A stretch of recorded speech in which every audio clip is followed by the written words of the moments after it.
नमस्कार दोस्तों, स्वागत है आपका हमारे YouTube चैनल में। मेरा नाम जिया है। मैं राजस्थान के एक छोटे से गांव से हूं। हमारे घर में माँ, बाबा और हम 3 बहनें हैं। हमारे बाबा मजदूर थे। हमारे बाबा एक फैक्ट्री में मजदूरी का काम करते थे। हम लोग बहुत हंसी खुशी से अपनी ज़िंदगी गुजार रहे थे। मेरी दोनों बहनें छोटी थी और मैं घर में सबसे बड़ी थी। हमारे बाबा जो भी कमाते थे वो हम पर खर्च कर देते थे। हमें किसी भी चीज़ की कोई कमी नहीं होती थी। हमारे बाबा हम तीनों बेटियों से बहुत प्यार करते थे।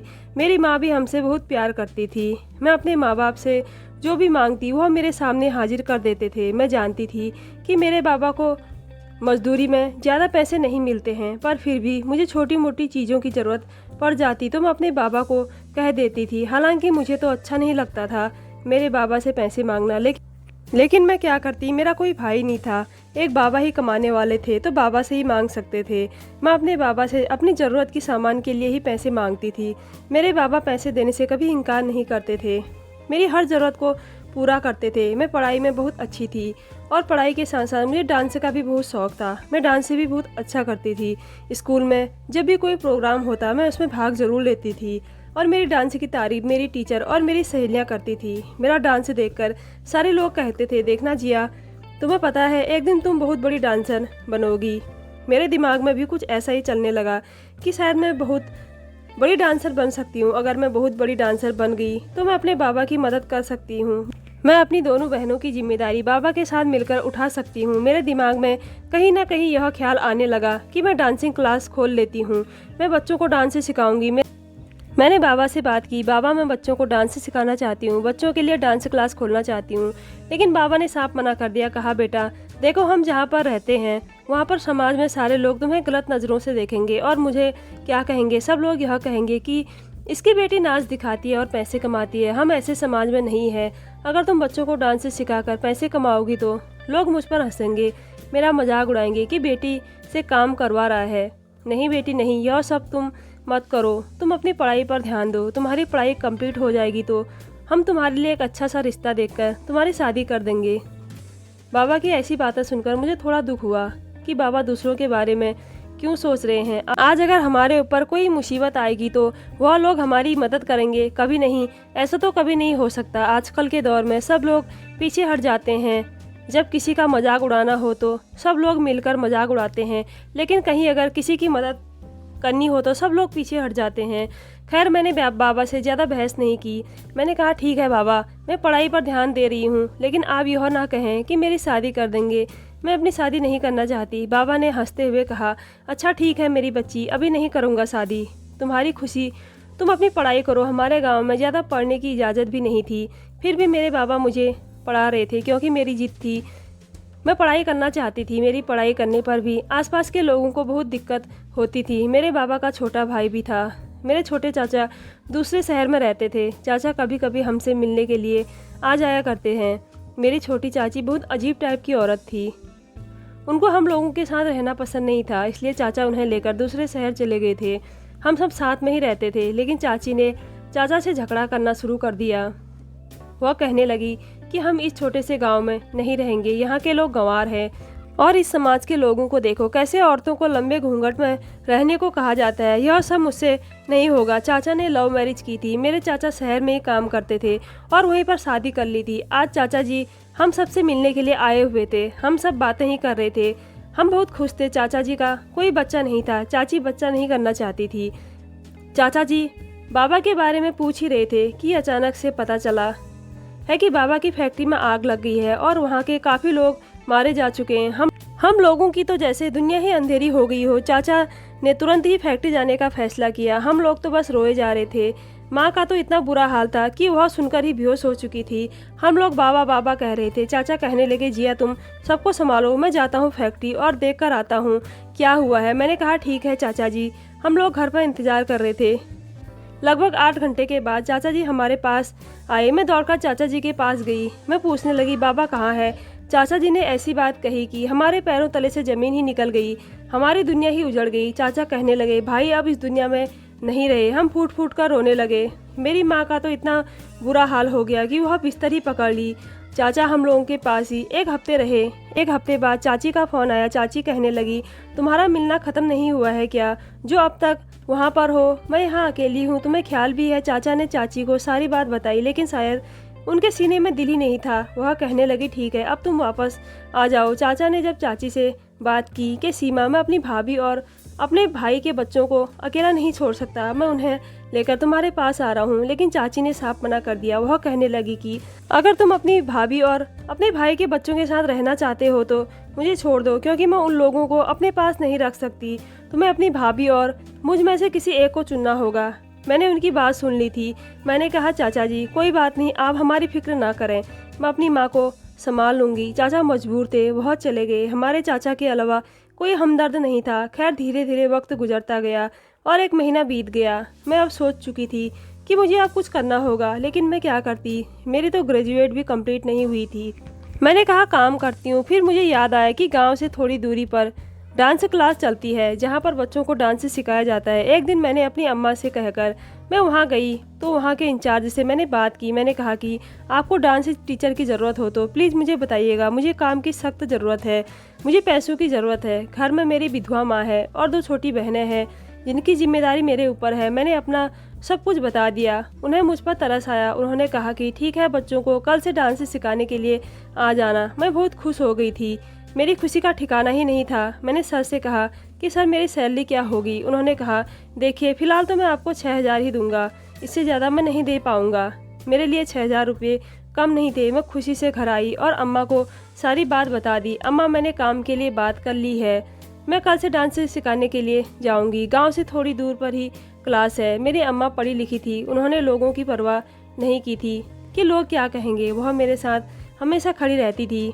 उन्हें भी पता था कि बुरे वक्त में कोई साथ नहीं देता। आज जब हमारा बुरा वक्त है तो कोई हमें पूछता भी नहीं है, कोई हमारा साथ देने वाला नहीं है।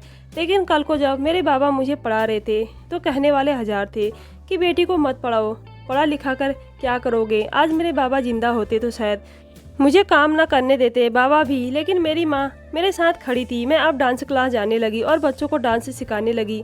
धीरे धीरे इसी तरह 2-3 महीने गुजर गए। हमारा घर अच्छे से चल रहा था। मेरी बहनें भी पढ़ाई कर रही थी। जो भी था इतने से पैसों में ही हमारा गुजारा ठीक ठाक ही चल रहा था। एक दिन बच्चों को डांस सिखाने के दौरान मेरी पाँव में मोच आ गई। मैं दर्द से चिल्लाने लगी। तभी मेरे सामने एक नौजवान लड़का 28 साल की उम्र का था। वह लंबा चौड़ा कद का मालिक था। वह कहने लगा, जी आप कौन?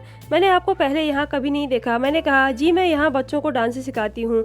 वह कहने लगा, अच्छा नई टीचर हो क्या? मैंने कहा, जी हाँ। वह कहने लगा, मैं अमन का दोस्त हूँ, मेरा नाम हैदर है। आज मुझे पता चला कि सर का नाम अमन था। सर जी बहुत अच्छे थे, बहुत खूबसूरत नौजवान मर्द थे और हैदर सर का दोस्त था जो मुंबई शहर से आया हुआ था। उसने अपने बारे में बताना शुरू कर दिया। मैंने कहा, जी आप मुझे यह सब क्यों बता रहे हो?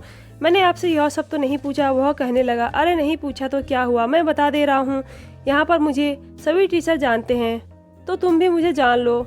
तुम डांस के अलावा क्या करती हो? मैंने कहा, कुछ नहीं। इतना कहकर मैं वहाँ से निकलने लगी, लेकिन मेरे पैर में मोच आई थी तो मैं चल भी नहीं पाई और मैं गिरने ही वाली थी कि हैदर ने मुझे सहारा दे दिया और कहने लगा, अगर तुम्हें एतराज़ ना हो तो मैं तुम्हें घर छोड़ दूं। मैंने कहा, जी नहीं, मैं चली जाऊंगी। वह कहने लगा, तुम अकेले जाने की हालत में नहीं हो, मैं तुम्हें घर छोड़ देता हूँ।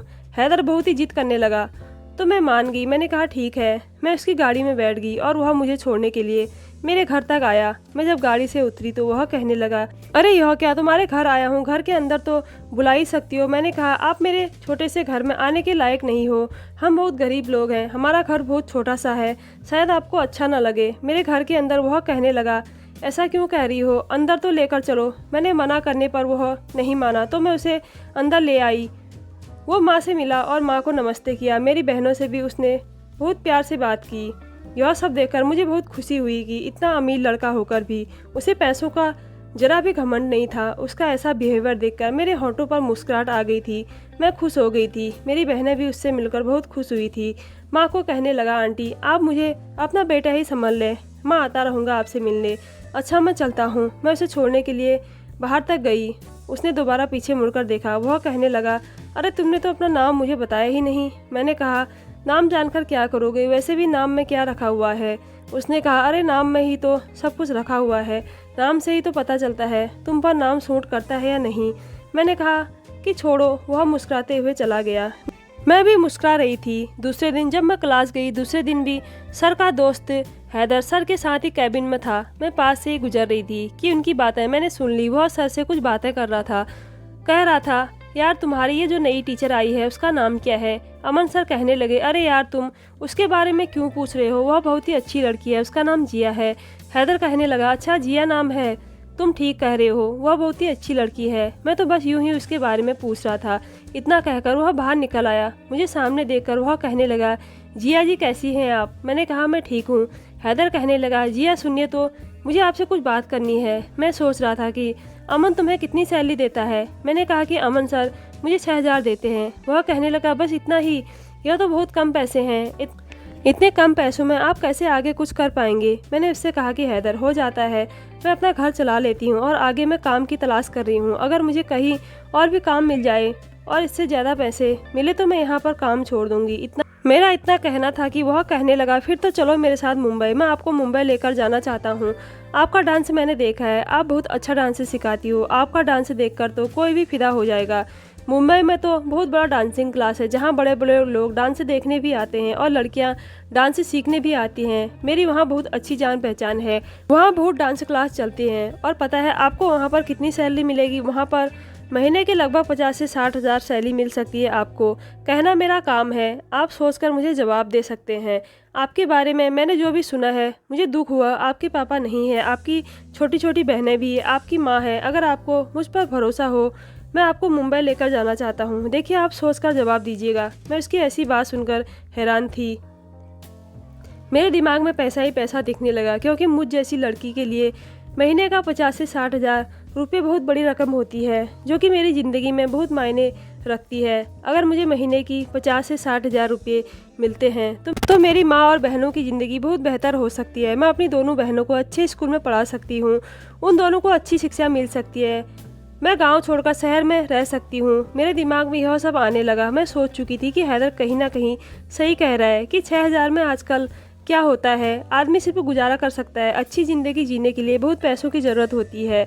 अगर मुझे इतनी सैलरी मिल सकती है तो मैं क्यों ना मुंबई चली जाऊं और वहीं पर मैं काम शुरू करूं। महीने के जो भी पैसे मिलेंगे उससे मैं सबसे पहले शहर में ही किराए पर घर ले लूँगी और अपनी माँ और बहनों को भी मैं मुंबई ही ले जाऊँगी।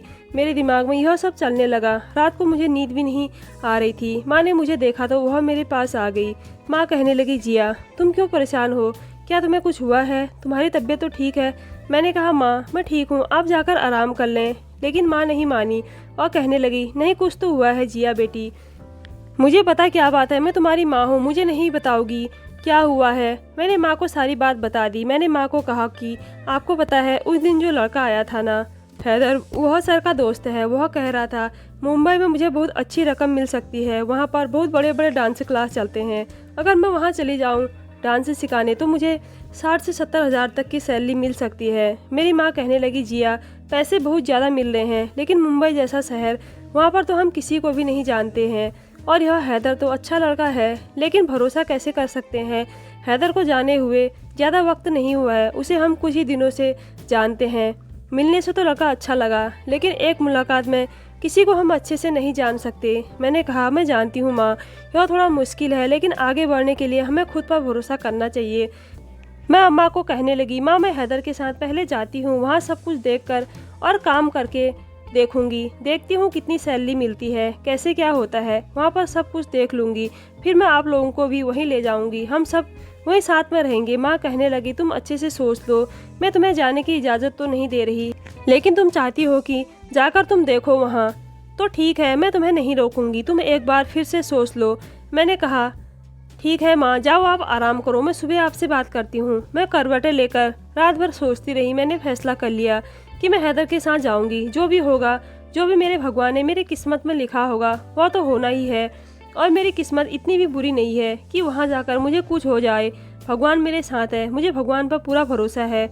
और भला मुझे क्या होगा, हैदर है ना मेरे साथ, बहुत अच्छा लड़का है, मेरे बारे में कितना सोचता है, मेरी बहनों के बारे में भी सोच रहा है। सुबह हुई तो मैं अपने डांस क्लास गई। हैदर भी वहीं पर था। मैंने कहा, हैदर मैं आपके साथ जाने के लिए तैयार हूँ। अमन सर मेरी बात सुनकर चौंक गए, कहने लगे, जिया तुम कहाँ जाने की बातें कर रही हो? हैदर मुझे इशारे करने लगा, कहने लगा, चुप हो जाओ, तुम क्या कह रही हो? हम बाद में बात करते हैं इसके बारे में। जाओ तुम, मैं आता हूँ। हैदर सर से झूठ बोलने लगा, कहने लगा वह मैंने जिया से कहा था। जिया, हम लोग आज शाम को कहीं चलते हैं घूमने के लिए। मैं वहाँ से निकल आई। हैदर भी अमन को कह रहा था, यार मैं 2 मिनट में आता हूँ, और हैदर मेरे पीछे आया। हैदर कहने लगा, जिया तुम पागल हो अमन के पास, तुम ऐसी बातें क्यों कर रही थी? मैंने कहा, तो क्या हो गया? अमन सर आपके दोस्त हैं, कोई गैर नहीं है, और मैं तो कुछ गलत नहीं कह रही थी। हैदर कहने लगा, अरे यार कुछ गलत नहीं कहा, मैं मानता हूँ, लेकिन अमन को अगर पता चल गया कि तुम यहाँ पर नौकरी छोड़ रही हो तो वह तुम्हें कभी जाने नहीं देगा। तुम बात को समझो, शायद अमन सर को पता चले तो वह मुझे ना ले जाने दें। लेकिन मैं यहाँ पर अमन सर को ना बताकर, मुझे नहीं पता था कि मेरी ज़िंदगी में एक बहुत ही भयानक मोड़ आने वाला है, जो मेरी ज़िंदगी को, मेरी किस्मत को पूरी तरह से पलट कर रख देगी। यहीं पर मेरी सबसे पहली गलती थी कि मैंने अमन सर को कुछ भी नहीं बताया, और हैदर की बातों में आकर मैं उस पर भरोसा करके मुंबई जैसे बड़े शहर में आ गई। माँ को आखिरी बार गले लगाते हुए मुझे क्यों बहुत अजीब सा एहसास हो रहा था। ऐसा लग रहा था कि मैं आज के बाद अपनी माँ से कभी नहीं मिलूंगी। मुझे ऐसा क्यों लग रहा था? मैं अपनी बहनों को देख रही थी। मैंने अपनी बहनों को सीने से लगाया। मैंने माँ को भरोसा दिलाया कि माँ देखना, तुम लोगों को बहुत जल्दी अपने पास बुला लूँगी, और हम लोग बहुत अच्छे घर में रहेंगे, बहुत अच्छी स्कूल में तुम लोग पढ़ाई करोगी। माँ भी बहुत खुश थी, लेकिन पता नहीं मेरा दिल क्यों बेचैन था। मैं हैदर के साथ मुंबई आ गई। मुंबई आकर हैदर ने एक ही कमरा लिया। मैंने कहा, हैदर यह क्या कह रहे हो? हम एक ही कमरे में कैसे रह सकते हैं? हैदर कहने लगा, अरे जिया तुम भी क्या पुराने ज़माने जैसी बातें करती हो?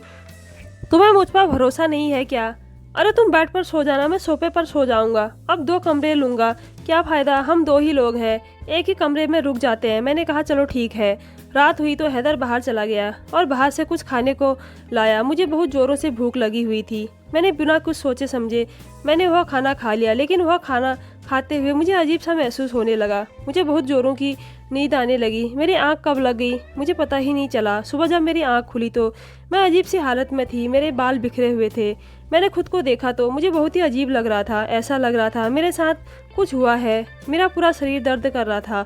मैं मुश्किल से उठकर खड़ी हुई थी। मैंने आसपास नज़र दौड़ाई तो मेरे सामने हैदर नहीं था। मैं घबरा गई थी, क्योंकि इस बड़े शहर में मेरा कोई भी अपना नहीं था। मैं यहाँ किसी को नहीं जानती थी। हैदर पर भरोसा करके इस शहर में आई थी। मैं बाहर निकली और मैं ढूंढने लगी इधर उधर। मैंने देखा तो हैदर कहीं नज़र नहीं आया। मैं परेशान होकर कमरे के अंदर आ गई। थोड़ी देर बाद हैदर बाहर से आता हुआ दिखाई दिया और कहने लगा, जिया तुम कैसी हो? मैं कहने लगी, मैं ठीक हूँ। तुम कहाँ गए थे? तुम्हें पता है मैं कितनी परेशान हो गई थी। वह कहने लगा, बस नीचे ही किसी से मिलने के लिए गया था। मैंने कहा, ठीक है, पर रात में खाना खाने के बाद मुझे कुछ भी याद नहीं है। खाना खाई तो मुझे नींद आने लगी थी, उसके बाद मुझे कुछ भी याद नहीं। हैदर कहने लगा, हाँ पता नहीं, शायद तुम थक गई होगी। तुमने खाना खाया और तुरंत ही सो गई थी। मैं भी खाना खाकर सोफे पर ही सो गया था। सुबह मेरी नींद खुली तो मैं बाहर चला गया था। तुम सो रही थी तो मैंने तुम्हें डिस्टर्ब नहीं किया। मैं उसी से बात करने के लिए गया था। मैंने कहा था ना, तुम्हारी डांस क्लास के बारे में उससे मैंने बात कर ली है। वह कह रहा था डांस टीचर के लिए सीट खाली है। मैंने कहा, सच में? तो फिर चलो ना हैदर, चलते हैं। वह कहने लगा, हाँ मेरी बात हो गई है। उसने कहा कि शाम को आ जाना। तुम जाओ, जाकर फ्रेश हो जाओ। मैं बाथरूम गई और नहा धोकर फ्रेश हो गई। शाम हुई तो हम मैनेजर से मिलने के लिए निकल गए। मैं जाते हुए यही सोच रही थी कि आज से मेरी किस्मत बदल जाएगी और मेरे जो भी सपने हैं वो पूरे करूँगी। मेरी माँ को अच्छी ज़िंदगी देना, अपनी बहनों को अच्छे स्कूल में पढ़ाना है, एक अच्छा सा घर लेना है। मैं इस सोच से बाहर निकली तो यहाँ का मंजर देखकर बहुत अजीब लगा। हैदर मुझे ऐसी गलियों में ले आया जहाँ पर चारों तरफ बाजार सजी हुई थी। मुझे अजीब लगा, ये कैसी जगह है? यहाँ पर कितनी भीड़ मची हुई है। मुझे तो लगा था मैं जहाँ पर डांस सिखाने जा रही हूँ वहाँ पर शहर जैसी खुली जगह होगी, लेकिन यहाँ तो मुझे यह जगह कुछ ठीक नहीं लग रही थी। मैंने हैदर से कहा कि ये कैसी जगह है? हैदर, मुझे यहाँ का माहौल पसंद नहीं आ रहा है, मैं यहाँ पर कैसे रहूँगी? हैदर कहने लगा, अरे तुम पागल हो क्या? एक बार चलो तो मैनेजर से मिल लो, फिर देखना तुम्हें उस मैनेजर से मिलकर अच्छा लगेगा। मैंने कहा कि ठीक है, चलो मिलते हैं। अब जब इतनी दूर आई हूँ तो मैनेजर से भी मिल ही लेती हूँ। हैदर मुझे अंदर लेकर गया। अंदर बहुत भीड़ मची हुई थी। इधर उधर देखा तो लड़कियाँ ही लड़कियाँ थी, देखकर अजीब तरह के कपड़े पहने हुए थे सब लोग। खैर, दूसरी तरफ मेरी नज़र गई तो देखा लड़कियाँ डांस कर रही थी, लेकिन उनके पैरों में घुंघरू लगे हुए थे और घुंघरू की छनक पूरे हॉल में गूंज रही थी। मुझे घुंघरू से कोई प्रॉब्लम नहीं थी, नाच तो नाच होता है। मैं तो एक नाचने वाली ही बन गई थी। मैं मुंबई जैसे शहर में नाच ही तो दिखाने आई थी, और उससे जो पैसे मुझे मिलते उन पैसों से ही तो मेरी माँ और बहनों का भविष्य जुड़ा हुआ था। मेरे आगे पीछे कोई नहीं था। एक चाचा थे जो बाबा के मरने के बाद दोबारा हमसे मिलने भी नहीं आए, और आगे पीछे हमारा कोई नहीं था। मैं अपनी माँ और बहनों की एक ही सहारा थी। अगर मेरे नाचने से उन लोगों को खुशियाँ मिल सकती है तो मैं घुंघरू पहनकर नाचने के लिए भी तैयार थी। खैर, हैदर ने मुझे ऐसे मर्दों से मिलवाया जो 45 साल के और 50 साल के बीच में थे। उन मर्दों को देखकर तो मैं हैरान हो गई कि इन मर्दों से मेरा क्या काम। मैनेजर तो एक होता है और यहाँ पर 4-5 मर्द हैं, और इन 4-5 मर्दों में से मैं किससे बात करूँ? यह क्या हो रहा है मेरे साथ? मैंने कहा, हैदर, इतने सारे मर्द यहाँ पर क्या कर रहे हैं? मैनेजर कौन है? हैदर कहने लगा, अरे यही तो है मैनेजर। यह लोग ही तो तुम्हें सेलेक्ट करेंगे कि इनमें से कौन तुम्हें काम देगा। चलो मैं आता हूँ थोड़ी देर में। मैंने कहा, रुको तो सही, मेरे साथ ही रहो, मुझे कुछ ठीक नहीं लग रहा है। वह कहने लगा, देखो जिया, इन सब से तुम्हें खुद ही बात करनी होगी, तुम्हें खुद ही हैंडल करनी होगी। अब हर जगह तो मैं तुम्हारे साथ नहीं रह सकता ना, मुझे भी कुछ काम है। मैं अपने काम करने के लिए जा रहा हूँ। और हाँ, तुम्हें किसी भी चीज़ की ज़रूरत हो तो यह लो मेरा नंबर, यहाँ पर टेलीफोन है, तुम मुझे फ़ोन करना, मैं तुम्हें लेने के लिए आ जाऊँगा। मैंने कहा, ठीक है। मैं वहीं पर बैठी थी कि तभी एक बहुत ही खतरनाक औरत मेरे पास आई, जो दिखने में मोटी और मुँह में पान चबाए जा रही थी। वह कहने लगी, अच्छा तो तुम हो छम्मक छल्लो, तुम्हारा ही नाम जिया है? मैंने कहा, यह आप कैसी बातें कर रही हैं? उसने कहा, अरे तो कैसी बात करूं मेरी छम्मक छल्लो, तू मेरी सोने की चिड़िया है। अरे तू तो बड़ी ही हसीन है और खूबसूरत भी है। पता है तेरे कितने पैसे दिए हैं मैंने उस लड़के को? मैंने कहा कि कौन से लड़के को आपने पैसे दिए हैं और क्यों? मैं तो अभी आई हूँ, मैंने तो अभी यहाँ पर काम भी नहीं किया है। वह कहने लगी, अरे पागल लड़की, जिसने तुम्हें यहाँ लाया है उसने मुझसे पूरे 10 लाख रुपए लिए हैं, और यह जो अरबी लोग हैं यह तुम्हें पसंद करने के लिए आए हैं। यह बहुत बड़े लोग हैं, और तुम्हें पता है कि तुम कहाँ पर आई हो? यह कोठा है। कोठे का मतलब जानती हो भी या नहीं? मैंने जैसे ही उस औरत के मुँह से कोठे का नाम सुना, मुझे लगा मैंने कुछ गलत सुना है। मैंने कहा, यह क्या कह रही हैं आंटी आप होश में तो हैं? वह मेरा दोस्त था, वह मुझे कोठे पर नहीं ला सकता। वह औरत कहने लगी, अरे तू सपनों की दुनिया से बाहर आ जा। यही हकीकत है कि इस वक्त तू जहाँ पर है यह तवाइफों का बसेरा है। यह सुनते ही मेरे पैरों तले से ज़मीन निकल गई, क्योंकि मैं कभी सोच भी नहीं सकती थी कि हैदर इस हद तक गिर सकता है। मैं सपने में भी नहीं सोच सकती थी। मेरी आंखों में टप टप आंसू बह रहे थे। मेरी माँ के चेहरे मेरे सामने घूम रहे थे। मेरी बहनों का चेहरा मेरे आंखों के सामने आ रहा था। मेरे बिना उनका क्या होगा, मुझे खुद भी परवाह नहीं थी। मैं अपनी माँ और बहनों के बारे में सोच रही थी। मेरा सर चकराने लगा। मेरे आसपास कुछ भी नज़र नहीं आ रहा था। कानों में सिर्फ इतनी सी आवाज़ आई, इस लड़की का मैं पूरे 50 लाख रुपये दूंगा। यह सुनकर तो मेरे होश ही उड़ गए थे, और वह औरत 50 लाख रुपये सुनकर ही मुझे जल्दी से वहाँ से भेजने के लिए बेताब हो गई, और कहने लगी, जितना जल्दी हो सके सेठ ले जा उठा के। इस लड़की को क्या मस्त माल है इस बार ला कर दिया है। मैंने जब उसकी ऐसी बात सुनी तो मैं हैरान हो गई। इसका मतलब वह ना जाने कितनी लड़कियों को यहाँ लाकर वह बेच चुका था। तभी उसने अमन सर के पास झूठ बोला। मैं कितनी बड़ी गलती कर बैठी। अमन सर को मुझे बताना चाहिए था। खैर, अब मैं सोचने लगी कि मैं क्या करूँ। वह औरत अपनी नोट गिन रही थी, और कुछ लोग बातों में बिजी थे। चारों तरफ आदमी के पहरे थे। मैं बस यहाँ से भागने की फिराक में थी। मैं बस सोच रही थी कि मैं किसी तरह से भाग जाऊँ। मैंने कहा, आंटी सुनिए, मुझे बाथरूम जाना है। बाथरूम कहाँ है? वह औरत कहने लगी, अरे रुक तो छम्मक छल्लो, तुझे बाथरूम जाने की पड़ी है, यहाँ मेरे नोट पड़े हैं, मैं उसे तो पहले संभाल के रख लूँ। मैंने कहा, आंटी प्लीज़, मुझे बाथरूम जाना है। वह कहने लगी, चल ठीक है, बताती हूँ, यहाँ से सीधा जा और फिर बायां मुड़ जाना, बाथरूम मिल जाएगा। और हाँ, भागने की कोशिश मत करना। अगर भागने की कोशिश भी की ना तो यह जो अरबी लोग हैं ना, बाहर इसके गार्ड हैं, तुम्हें ऐसा सबक सिखाएंगे कि दोबारा तुम भागने के बारे में सोच भी नहीं सकती, समझी? मैं अपना सर हिला दिया। मैं बाथरूम गई, और बाथरूम में ही बैठे बैठे ज़ोर ज़ोर से चीख कर रो रही थी कि मैं क्या करूं। मुझे कुछ भी समझ नहीं आ रहा था कि मैं क्या करूं। उधर आंटी आवाज़ दे रही थी, अरे छम्मक छलो, निकलो, कितनी देर कर रही हो, वह लोग तुम्हें ले जाने के लिए बेताब है। मैंने कहा, आंटी मुझे कुछ ठीक नहीं लग रहा है, मैं आती हूँ थोड़ी देर में। वह कहने लगी, ठीक है, मैं यही हूँ, चल निकल। मैं इधर उधर चारों तरफ नज़र दौड़ा रही थी और सोच रही थी। मेरा दिमाग इधर उधर घूम रहा था। तभी मैंने बेहोश होने का नाटक किया।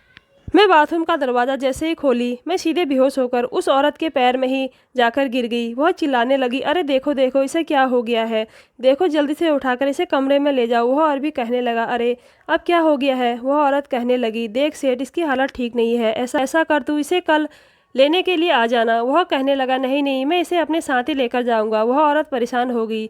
मैं खामोशी से बेहोश होने का नाटक कर रही थी।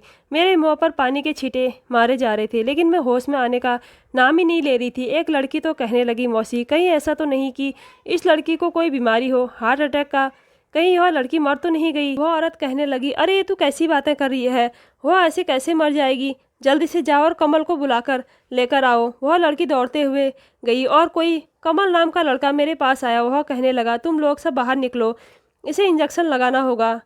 वह सबको बाहर निकाल दिया और कहने लगा, देखो मैं जानता हूँ कि तुम बेहोश होने का नाटक कर रही हो, पर मैं यह भी बता दूँ कि नाटक करने से कोई फ़ायदा नहीं होगा, क्योंकि यहाँ जो एक बार आ जाता है वह यहाँ से बाहर नहीं जा सकता। और दूसरी बात, अगर जाता भी है तो किसी के हाथों बिक कर ही यहाँ से कोई बाहर निकलता है, कोई उसे खरीद कर ही ले जाता है।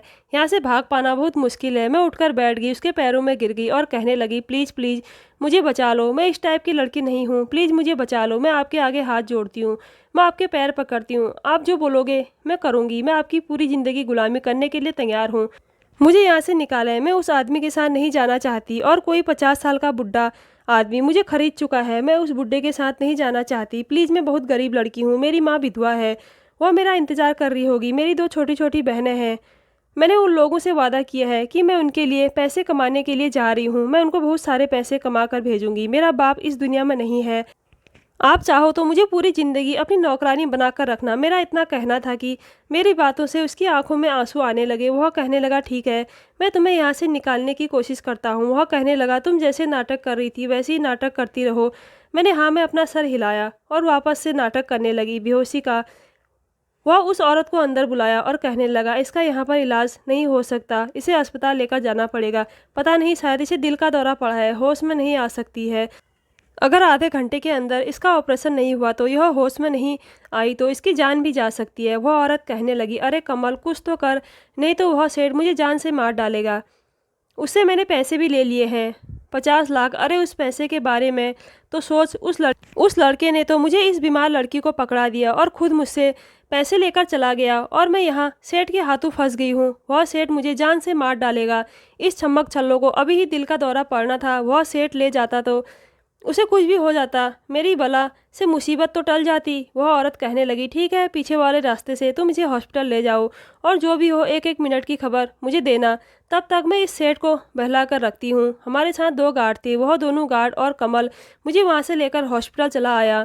मैं नाटक करती रही। कमल गार्ड को कहने लगा, तुम लोग यहीं बाहर मेरा इंतजार करो। कमल उन दोनों गार्डों को बाहर गेट के पास ही रुकने को कहकर मुझे पीछे वाले रास्ते से लेकर अस्पताल से बाहर निकल आया और वहाँ से कमल ने बस पकड़ ली। मुझे कुछ भी नहीं पता था कि यह इंसान मुझे कहाँ लेकर जा रहा है। मैं इसे जानती भी नहीं थी, लेकिन मैंने इस बंदे पर भरोसा किया था। हालांकि भरोसा करना अब मेरे बस में नहीं था, मैं किसी पर भी अब भरोसा नहीं कर सकती थी, लेकिन मुझे कमल पर भरोसा करने के अलावा और कोई मेरे पास रास्ता नहीं था। और यह मुझे कहाँ लेकर जा रहा था मुझे कुछ भी नहीं पता था। मैंने बस इस पर भरोसा रखा। कमल मुझे मुंबई से काफ़ी दूर ले आया। कमल जिस जगह पर मुझे लेकर आया था यह जगह बहुत ही खूबसूरत थी, चारों तरफ हरियाली ही हरियाली थी। और यह घर बाहर से जितना दिखने में खूबसूरत था उससे कहीं ज़्यादा खूबसूरत अंदर से था। कमल मुझे एक कमरे में लेकर आया। इस कमरे की चारों तरफ मैंने नज़र घुमाई तो दीवारों पर तस्वीर लगी हुई थी जो कि कमल की थी। शायद यह कमल का घर था। उसने मुझे आराम करने को कहा और वह बाहर चला गया। बाहर से वह खाना लेकर आया। मुझे उसने खाने को कहा, लेकिन मैंने सिर्फ पानी पिया। खाना तो मेरे गले से उतरता ही नहीं। मैं इतनी बुरी तरह से डरी और सहमी हुई थी।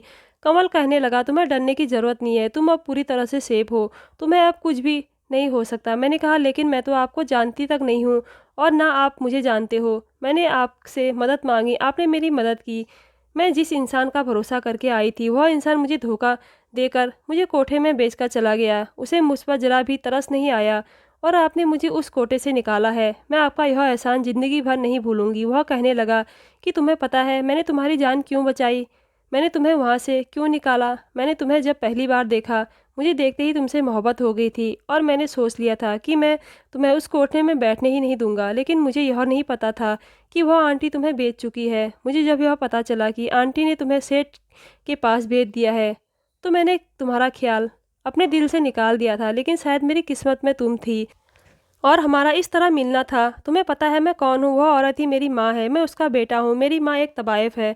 मैंने अपनी माँ को बहुत समझाया कि यह काम ना करें, वह लड़कियों को बेचने का कारोबार ना करें और ना ही लड़कियों को खरीदें। मैंने अपनी माँ को यहाँ से निकालने की बहुत कोशिश की, लेकिन मेरी माँ ने एक ना सुनी। वह कहने लगी, तुम्हें जहाँ जाना है जा सकते हो, लेकिन मैं यहीं पर रहूँगी और मेरा यह काम है। मैंने अपनी पूरी ज़िंदगी यहीं पर दी है, तो अपनी आखिरी सांस भी यहीं पर लूँगी। मैंने फिर भी अपनी माँ को रोकने की बहुत कोशिश की, लेकिन वह नहीं मानी। उनका जो मन करता है वह करती है और मेरा जो मन करता है मैं वह करता हूँ।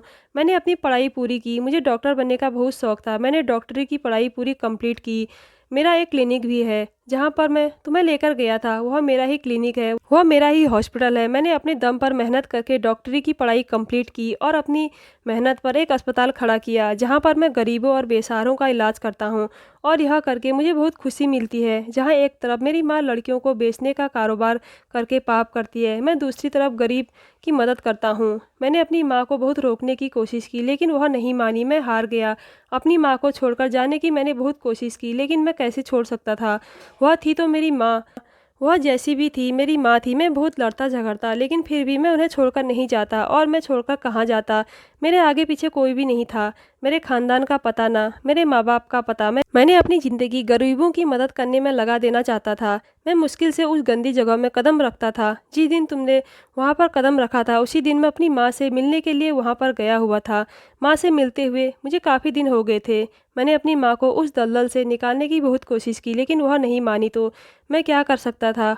उसकी सारी बातें सुनकर मुझे रोना आ गया। कमल को ना ही माँ का प्यार मिला और ना ही बाप का प्यार मिला। मैं उसे एकटक देखी जा रही थी। तभी कमल ने मुझसे पूछा, तुम अपना नाम नहीं बताओगी क्या? तुम्हारा नाम क्या है? उसने मुझे इतने प्यार से पूछा। मैंने कहा, मेरा नाम जिया है, मैं राजस्थान के एक छोटे से गांव से हूँ। मैंने आपको कहा था मेरी माँ है और मेरी दो छोटी बहनें भी हैं। मैं अपनी माँ और बहनों से बहुत मोहब्बत करती हूँ। मैं उनके लिए कमाने के लिए यहाँ निकली थी, लेकिन मुझे नहीं पता था कि मेरे साथ यह सब हो जाएगा। मैं अपनी माँ के पास वापस जाना चाहती हूँ। मेरी माँ बहुत परेशान होगी, मेरी राह देख रही होगी। कमल कहने लगा, तुम परेशान ना हो, मैं तुम्हारी माँ के पास भी लेकर जाऊँगा, लेकिन उससे पहले मैं तुमसे कुछ कहना चाहता हूँ। क्या तुम मुझसे शादी करना चाहोगी? उसकी ऐसी बातें सुनकर मेरा दिल ज़ोर ज़ोर से धड़कने लगा था। मैंने कहा कि मैं अपनी पूरी ज़िंदगी आपके हवाले करने को तैयार हूँ। तो यह शादी कौन सी चीज़ है? मेरी ज़िंदगी आपकी है, आपने मुझे उस दलदल से निकाला है। मेरी ज़िंदगी पर सिर्फ और सिर्फ आपका हक है।